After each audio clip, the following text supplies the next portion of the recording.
हैं, एक ही कबीला है आप लोग।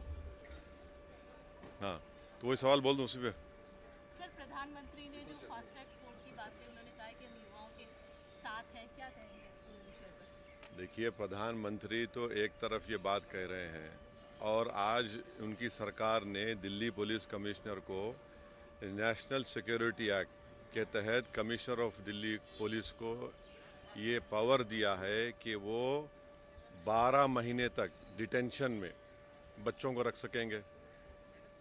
अब आप ये बताइए, जंतर मंतर जो प्रोटेस्ट हो रहा है वो नेशनल सिक्योरिटी का थ्रेट है क्या? बताइए।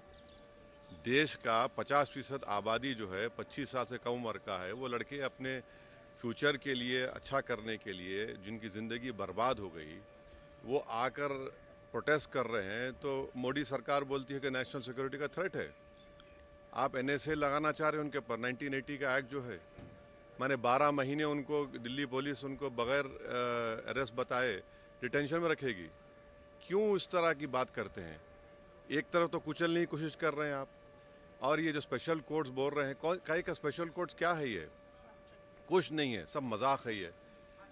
2000 कब ये हुआ था, यूजीसी नीट एग्ज़ाम हुआ था, एनईटी, उसमें तो सीबीआई ने क्लोजर रिपोर्ट डाल दिया कि उसमें लीक ही नहीं हुआ। क्यों इस तरह करते हैं आप? एक तरफ स्पेशल कोर्ट बोलते हैं, दूसरी तरफ आप एनएसए उन पे लगाना चाहते हैं ताकि 12 महीने उनको डिटेंशन में रख सकें बगैर कोई अरेस्ट दिखाए उनको। कि वो थ्रेट है क्या नेशनल सिक्योरिटी के? ये जो प्रोटेस्ट हो रहा है कि वो थ्रेट है नेशनल सिक्योरिटी के लिए? बताए सरकार ये।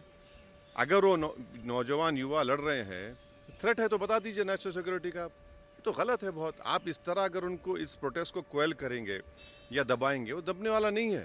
सर, आप कंप्लीटली मिसमैनेज कर रहे हैं इसको। इसकी जिम्मेदारी सरकार पर है।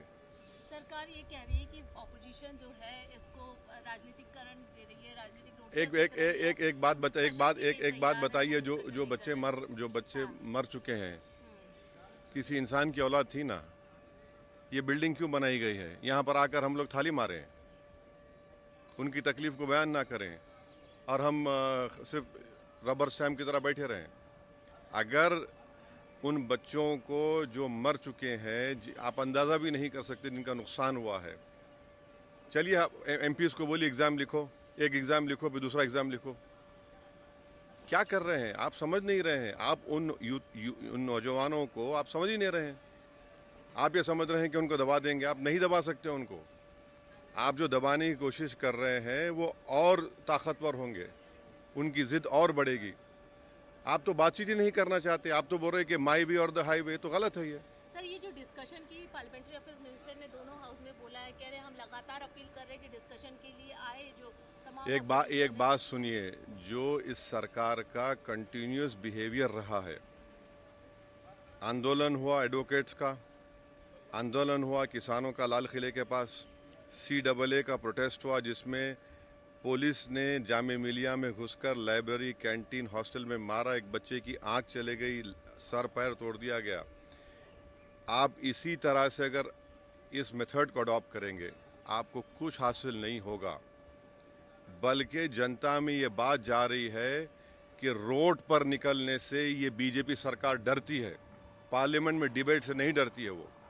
ये इस परसेप्शन को अगर सरकार को तोड़ना है, क्योंकि अगर हम इलेक्टेड रिप्रेजेंटेटिव हैं और जनता ये समझ रही है कि रोड पे निकलेंगे तभी ये सरकार झुकेगी, ये हमारे बात को मानेगी, ये किसी के लिए अच्छा नहीं है। ये सरकार को अपना एक ओपिनियन चेंज करना पड़ेगा, अपना तरीका चेंज करना पड़ेगा।